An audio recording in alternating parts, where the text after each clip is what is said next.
मुअज़्ज़िज़ नाज़रीन, अज़ीज़ भाई और बहनों, हम एक बहुत बड़े मौजू क्या तू बादशाह है इसके तहत ज़िमनी मौज़ूआत पर और चंद इक़सात पर मबनी एक एपिसोड्स का किस्तों का सिलसिला शुरू कर रहे हैं। इसमें जो पहली किस्त है यरूशलेम में शाहाना दाखिला। पहले हम इसके सियाक़-ओ-सबाक़ पे गौर करेंगे कि मसीहत मज़हब में दो बड़ी ईदें हैं, एक ईद विलादतुल मसीह अल-मुनज्जी दो आलम की विलादत और दूसरी ईद क़यामतुल मसीह यसू अल मसीह का मुर्दों में से ज़िंदा होना। ये निजात के दो बड़े अक़ीदे, वाक़यात और रूहानी तजुर्बात हैं जो मसीही मुआशरत, मसीही बिशारत और मसीही शागिर्दियत और मसीही ईमान की बुनियादें हैं। ईद क़यामतुल मसीह से एक हफ़्ता पहले खजूरों का अतवार मनाया जाता है। उससे पहले रोज़ों के अयाम होते हैं जिनमें हम यसू मसीह के दुखों, उनकी सलीबी मौत पर गौर करते हैं और बिलाखिर खजूरों का अतवार आता है जब यसू मसीह फ़ातहाना अंदाज़ में और एक शाहाना अंदाज़ में यरूशलेम में दाखिल होते हैं। खजूरों के अतवार को इबादती मानों में और रवायती कलीसियाई इबादती ज़ुबान में यसू मसीह की अज़ियत का अतवार और या अज़ियत का हफ़्ता भी कहा जाता है। इस सारे हफ़्ता में तमाम तर तवज्जो यरूशलेम शहर में है। वहीं यसू मसीह ने आखिरी खाना खाया, वहीं मुक़द्दस जुमे को यसू मसीह ने सलीब पर जान दी, वहीं सनीचर को, सैटरडे को, हफ्ते को यसू मसीह कब्र में दफनाए गए और रहे और वहीं यसू मसीह मुर्दों में से ज़िंदा हुए। खजूरों के अतवार की अलामत खजूर है और उसी मुनासबत से इसको खजूरों का अतवार कहा जाता है। खजूरों का अतवार एक अज़ीम फ़ातहाना और शाहाना दाखिले का मंज़र पेश करता है जिसका ज़िक्र तमाम तर अंजील मुक़द्दस में, लेकिन बिलखसूस मत्ती के मुताबिक अंजील उसके 21 बाब के 8वीं और 9वीं आयत में है, जिस पर आज हम गौर व खौज़ करेंगे। जैतून के पहाड़ के एक किनारे पर बैतफ़जे है जहाँ से ये जुलूस शुरू हुआ, जहाँ यसू मसीह ने शागिर्दों को हुक्म दिया कि गदे का इंतज़ाम करें, और दूसरी तरफ कदरोन की वादी है जैतून पहाड़ के ढलान पर जहाँ गतसमनी का बाग भी है, जैतून का बाग भी है। मत्ती के मुताबिक अंजील उसके 21 बाब में इसके पस मंज़र में अंबिया सुगरा में से ज़िक्रिया नबी की नबूवत, ज़िक्रिया नबी की किताब उसके 9 बाब की 9 आयत से है, बेटी सहून से कहो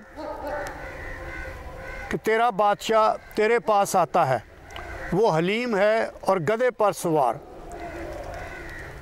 ये नबूवत यसू अल मसीह में जो मौदा अल मुनज्जी, निजात दहिंदा और अल मसीह हैं उनमें हूबहू बऐन पूरी होती है।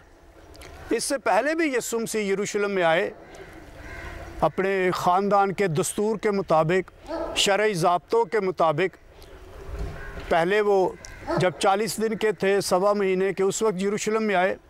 फिर 12 साल की उम्र के यरूशलेम में आए, उस वाक़े का हम ज़िक्र सुनते हैं।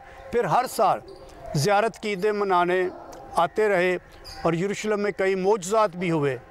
लेकिन आज जो खजूरों के अतवार का मौजू है, ये एक ख़ास मौजू रखता है। ईद फ़सह मनाने के लिए तमाम यहूदी मर्दों पर यह फ़र्ज़ होता था, ख़ुरूज की किताब उसके 23 बाब की 16 आयत से लेकर 17 आयत तक, कि वो ईद फ़सह मनाने यरूशलेम में जाएं, जहाँ 7 दिन ईद होती थी, जश्न होता था। लेकिन इस बार यसू मसीह का दाखिला बिल्कुल फ़र्क नौइयत का है।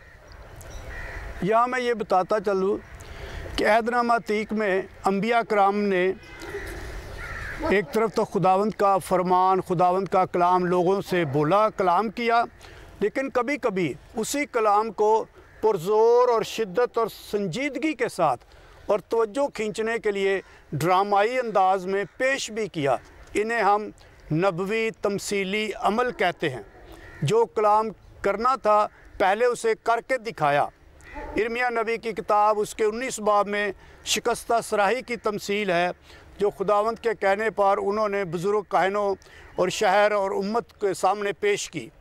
फिर इसका इर्मिया नबी की किताब उसके 27 बाब में अपनी गर्दन पर जुआ रखने की बात है जो यरूशलेम के मुहासरे की तरफ इशारा करता है। इसी तरह हिजकिय्याह नबी की किताब उसके 4 बाब में और 5वें बाब में भी नबवी तमसीली अमल है। यीशु मसीह इसी तरह एक नबवी अलामती तमसीली निशान के तौर पर शाहाना जुलूस का इंतज़ाम करता है। सारे इंतज़ामात की तरफ इशारा करते हैं। इस सारे मंज़र के 3 बड़े हिस्से हैं। पहला तैयारी का हिस्सा, पहली आयत से लेकर 7 आयत तक यीशु और शागिर्द मंसूबा बनाते हैं। फिर जुलूस और राह जो 8 और 9 आयत है कि यीशु मसीह शागिर्द हजूम इस जुलूस में हिस्सा लेते, शराकत करते और नारे लगाते हैं। और फिर यरूशलेम में दाखिले का मंज़र है 10 आयत से लेकर 11 आयत तक कि यीशु शहर में दाखिल होता है और मुख्तलिफ़ रद्द अमल सामने आते हैं। हम पहले हिस्से पर, मंज़र के पहले हिस्से पर गौर करें जो जुलूस की तैयारी का है और जिसमें यीशु और शागिर्द बाहम मंसूबा बनाते हैं। ये दाखिला एक जश्न है, शाहाना और फातहाना जश्न।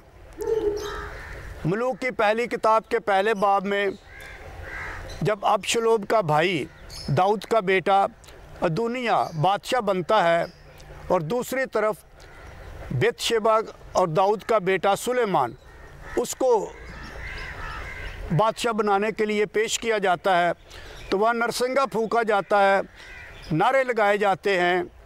ये पहला मलूक पहले बाब की 33 और 34वें आयत में है। और जब वो शहर में दाखिल होता है तो एक इस्तराब उठता है, एक हंगामा और बेचैनी कि एक शहर में 2 बादशाह कैसे हुए। इसी सियाको सबाक को लेकर मत्ती के मुताबिक अंजील उसके 21 बाब की 7 आयत में भी यही बात है। दूसरा मंज़र लोगों का जुलूस और राह में इस जुलूस में शराकत करना है। यीशु है, यीशु अल मसीह हैं, शागिर्द हैं और हजूम हैं जो रास्ते में कपड़े बिछा रहे हैं, दरख्तों की टहनियाँ डालियाँ काट कर राह में फैला रहे हैं और नारे लगा रहे हैं, दाऊद के बेटे को होशाना, यानी हमें बचा ऐ खुदावंद।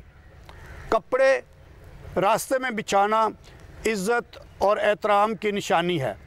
टहनियाँ तमजीद और ज़िंदगी की अलामत है और नारे इज़्ज़त और अज़मत और फ़तह के नारे हैं और जो खजूरों के दरख्तों की डालियों से लगाए जा रहे हैं। जुलूस में काफ़ी अमल और सरगर्मी है। यीशु मसीह को गधे पर बिठाया गया, कपड़े सामने बिछाए गए, टहनियाँ काट कर राह में लोग आगे पीछे पुकार पुकार कर ये नारे लगा रहे थे, होशाना, हमें बचाए खुदावंद, दाऊद के बेटे को होशाना। तो काफ़ी जोश है, काफ़ी संजीदगी है, काफ़ी शिद्दत है। अगर हम गौर करें तो सारी कायनात इसमें शामिल है, इंसान भी शामिल हैं, जानवरों की भी नुमाइंदगी है, खेत, दरख्त, कायनात, कपड़े, नारे, गोया सारी कायनात और सारी खुदाई इस जुलूस में शामिल है। यीशु मसीह गधे पर सवार होकर आता है। गधा बाइबल मुक़द्दस में सुलह और हलीमी की निशानी है। इसके बरक्स घोड़े जंग और खून रेज़ी की अलामत है। इसके बावजूद एक हलीमी और सुलह के तौर पर सवारी पर आने के बावजूद यरूशलेम शहर में जब यीशु मसीह दाखिल होते हैं तो शहर में हलचल पड़ गई है और लोग कहना शुरू करते हैं कि ये कौन है। हजूम और जुलूस में कोई भी जा सकता है, कोई देखा देखी पसंद हो या नापसंद हो, कोई मुतफर्रक मकासद के लिए, ऊंच नीच तबके के लोग, गरीब अमीर, मुखालफिन हमायती, कोई भी जुलूस में जा सकता है। ये जो तीसरा हिस्सा है मंज़र के शहर में घबराहट, हलचल और इस्तराब है, इसका जब हम मुताला करते हैं تو متی کے مطابق انجیل اس کے 2 باب کی 3 آیت میں بھی جب یسوع مسیح پیدا ہوا تھا اور مجوسی مشرق سے ستارے کی رہنمائی میں ہیرودیس کے بادشاہ کے دربار میں یروشلم میں آئے تھے، تو اس وقت بھی شہر میں ہلچل مچی تھی، اور آج یسوع مسیح کے مرنے سے چند دن قبل یروشلم میں داخلے کے وقت بھی ہلچل مچی ہے۔ اس سارے منظر میں جس کے 3 حصے میں نے بتائے ہیں، 3 مناظر بتائے ہیں، ایک جلوس کی تیاری، دوسرا جلوس میں شراکت، اور تیسرا شہر میں ہلچل، اس میں ہم کہاں ہیں؟ یہ جو گدھے پہ سوار بادشاہ آ رہا ہے جس کے نعرے لگائے جا رہے ہیں، میں اپنے ایمان کے لحاظ سے اسے کیا سمجھتا ہوں؟ میری زندگی میں اس کی کیا اہمیت ہے؟ میرے لیے وہ کون ہے؟ میرے حالات میں یسوع کہاں ہے؟ میرے خاندان کی معاشرت میں، میری برادری کی معاشرت میں کیا میں یسوع سے خوش ہوں یا اس کی پیروی سے پریشان ہوں؟ میرے اندر کیا ہلچل ہے؟ یہ پریشانی کی ہلچل ہے یا شادمانی کی ہلچل ہے؟ کیا وہ میرا بادشاہ ہے؟ اگر ہے تو وہ کیسا ہے؟ کیونکہ یہی لوگ جو آج کھجوروں کے اتوار پر یسوع مسیح کے بادشاہ ہونے کے نعرے لگا رہے ہیں، یہ چند ہی دن بعد اس سے متضاد اور برعکس نعرے لگائیں گے، کسے لے جا، اسے صلیب دے، یہ قتل کے لائق ہے۔ کریتے کا مقدس اندریاس، مقدس اینڈرو، یہ کہتا ہے کہ آج یسوع آتا ہے، یسوع ہمارا بادشاہ، لیکن اب وہ دوبارہ گدھی پہ سوار ہو کر نہیں آئے گا، بلکہ ہمارے کندھوں پر، ہماری زندگی اور ہماری معاشرت میں زیتون کی شاخوں سے اس کا استقبال نہیں کیا جائے گا، لیکن ہم اپنے نیک اعمال کے، ہاتھوں کے نیک اعمال اور رحم کے کاموں سے اس کا استقبال کریں گے، اور انجیل کی قدروں سے اس کا استقبال کریں گے، جن میں معافی، امن اور صلح ہے۔ اب راہ میں کپڑے نہیں بچھائے جائیں گے، بلکہ دل کی خواہشات اور ارادے اور نیتیں بچھائی جائیں گی، تاکہ وہ ہماری راہوں کے اوپر چل سکے اور ہماری زندگی میں چل سکے۔ ہم آخر پر ایک سوال پوچھ سکتے ہیں کہ کیا ہم اس کے آگے کانٹے، رکاوٹیں بکھیرتے ہیں یا کپڑے بچھاتے ہیں؟ اس کے جلوس کو روکتے ہیں، اس کے جلوس کی مزاحمت کرتے ہیں، یا خوشی سے اس کی حمایت کرتے اور تائید کرتے اور اس میں شامل ہوتے ہیں؟ یہ جو آ رہا ہے، یہ میرے لیے کون ہے؟ کیا میں اسے پہچانتا اور قبول کرتا ہوں؟ کیا میں اپنا بادشاہ تسلیم کرتا ہوں؟ کیا یہ میرے ایمان کا حصہ ہے؟ کیا یہ میری معاشرت میں اسے اپنی معاشرت میں داخل ہونے کے لیے خوش آمدید کہتا ہوں؟ یہ وہ سوال ہے جو آج کا درس، آج کا سبق اور آج کی قسط یہ سوال ہم سے پوچھتی ہے۔ آئیں ہم اپنی شخصی زندگی میں، اپنی خاندانی زندگی میں، اپنی معاشرتی زندگی میں اس سوال کا جواب دیں۔